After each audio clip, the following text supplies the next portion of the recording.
Salve, salve conectados! Sejam bem-vindos a mais um vídeo aqui no canal. Se você ainda não é um conectado, se inscreva, deixa seu like que isso vai ajudar muito o canal a crescer, tá? Então seja um conectado e ajude o nosso canal a crescer.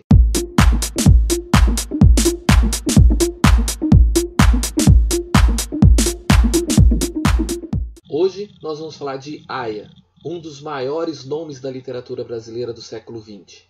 Com seu romance inovador e sua linguagem altamente poética, sua obra se destacou diante dos modelos narrativos tradicionais. Aya nasceu na Ucrânia no dia 10 de dezembro de 1920, filha de um casal de origem judaica que fugiu de seu país diante da perseguição dos judeus durante a Guerra Civil Russa. Relatos afirmam que Aya tenha nascido em um navio durante a fuga de seus pais. Ao chegarem no Brasil, fixaram residência em Maceió, Alagoas, lugar em que vivia a tia de Maia. Maia, na época, tinha apenas 2 meses de idade. Por iniciativa do pai, todos tiveram que mudar de nome. Então, Aya passou a se chamar Clarice Lispector. Depois, a família mudou-se para Recife, onde Clarice passou a sua infância no bairro de Boa Vista. Aprendeu a ler e escrever muito nova e logo passou a escrever seus primeiros contos. Foi aluna do grupo escolar João Barbalho, onde fez o seu primário. Estudou inglês, francês e aprendeu o idioma dos pais. Ingressou no ginásio pernambucano, o melhor colégio público da cidade. Com 12 anos, Clarice perde a sua mãe. E logo em seguida mudou-se para o Rio de Janeiro, indo morar no bairro Barra da Tijuca. Ingressou-se no Colégio Silvio Leite, onde terminou o ginásio e era frequentadora assídua da biblioteca da escola. Em 1941, Clarice ingressou na Faculdade Nacional de Direito e empregou-se como redatora na Agência Nacional. Depois passou para o jornal à noite e em 1943 casa-se com o amigo de turma Mauri Gurgel Valente. Em 1944, Clarice se torna advogada. Em 1944, Clarice publica seu primeiro livro, Perto do Coração Selvagem, que retrata uma visão interiorizada do mundo da adolescência em que abriu uma nova tendência na literatura brasileira. O romance provocou verdadeiro espanto na crítica e no público da época. Sua narrativa quebra a sequência de começo, meio e fim e funde a prosa com a poesia. A obra Perto do Coração Selvagem teve calorosa acolhida da crítica e no mesmo ano recebeu o prêmio Graça Aranha. Em 1944, Clarice acompanhou seu marido, diplomata de carreira, em viagem fora do Brasil. Sua primeira viagem foi para Nápoles, na Itália. Com a Europa em guerra, Clarice ingressou como voluntária na equipe de assistentes de enfermagem do Hospital da Força Expedicionária Brasileira.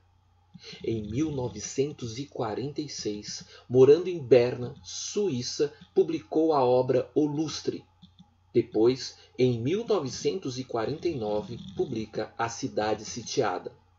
Nesse mesmo ano, Clarice dá à luz a seu primeiro filho, Pedro. Dedicou-se então a escrever contos e em 1952 publica alguns contos. Depois de 6 meses na Inglaterra, em 1954 foi para Washington, nos Estados Unidos, onde nasceu seu segundo filho, Paulo. Nesse mesmo ano, o livro Perto do Coração Selvagem é publicado em francês. Em 1954, Clarice se separou do marido e retorna ao Rio de Janeiro acompanhada de seus 2 filhos. Logo começou a trabalhar no jornal Correio da Manhã, assumindo a coluna Correio Feminino. Em 1960, trabalhou no Diário da Noite com a coluna Só para Mulheres. E nesse mesmo ano, lançou a obra Laços de Família, um livro de contos que recebeu o prêmio Jabuti da Câmara Brasileira do Livro. Em 1967, publicou O Mistério do Coelhinho Pensante, seu primeiro livro infantil. Clarice também era escritora infantil e recebeu o prêmio Calunga da Campanha Nacional da Criança. Nesse mesmo ano, ao dormir com um cigarro aceso, Clarice sofreu várias queimaduras no corpo e na mão direita. Passou por várias cirurgias, viveu isolada, porém sempre escrevendo. No ano seguinte, publicou Crônicas no Jornal do Brasil. Clarice passou a integrar o Conselho Consultivo do Instituto Nacional do Livro. Era considerada uma pessoa difícil. Em 1976, pelo conjunto de sua obra, Clarice ganhou o primeiro prêmio do 10º Concurso Literário Nacional de Brasília. Em 1977, Clarice Lispector escreve A Hora da Estrela, sua última obra ainda em vida, que conta a história de Macabeia, uma moça do interior, em busca de sobreviver na cidade grande. Há quem diga que Macabeia é uma versão feminina de Macunaíma, de Mário de Andrade. Será? Então, é assim que nós conhecemos Clarice Lispector, considerada uma escritora intimista e psicológica, mas sua obra acaba por se envolver também em outros universos.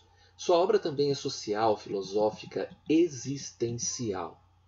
Em busca de uma linguagem especial para expressar paixões e estado da alma, a escritora utilizou recursos técnicos modernos como a análise psicológica e o monólogo interior. Monólogo esse que talvez nós não tenhamos coragem nunca de executar. As histórias de Clarice Lispector raramente têm um começo, meio e fim. Sua ficção transcende o tempo, o espaço e os personagens. Posto em situação limite, são frequentemente personagens femininos, quase sempre vivendo em centros urbanos. Clarice Lispector viveu quase 2 décadas fora do nosso país. Durante esse tempo, escreveu muitas cartas a seus amigos, que falava sobre o absurdo do cotidiano, a amargura da condição humana e as banalidades de nossa vida. Suas cartas, então, foram todas reunidas e publicadas na obra Todas as Cartas, o ano passado, em 2020. Esta é Clarice Lispector. Então, galera, chegamos a mais o final de um vídeo. Se você chegou até aqui, se inscreva, deixa seu like para ajudar a impulsionar aí o nosso canal. E se você já... responde aí nos comentários se você já conhecia Clarice Lispector, se você já leu alguma coisa de Clarice Lispector, se você já ficou confuso ao ler alguma obra, algum trecho, alguma frase que colocam no Facebook, enfim. Fala o que você já conhecia ou passou a conhecer de Clarice Lispector. Se você não conhece Clarice, se nunca leu nada a respeito, nenhuma obra, eu vou deixar aqui 2 indicações para você ler em meio a essa confusão, essa pandemia que o país passa. Depois de ler ou depois de procurar alguma coisa a respeito, coloca aqui nos comentários o que você achou. A primeira obra, A Esperança, um conto sensacional. E a outra, a pergunta que a Clarice Lispector sempre se fez. Se eu fosse eu, quem eu seria? Galerinha, um forte abraço, até o próximo vídeo. Fui!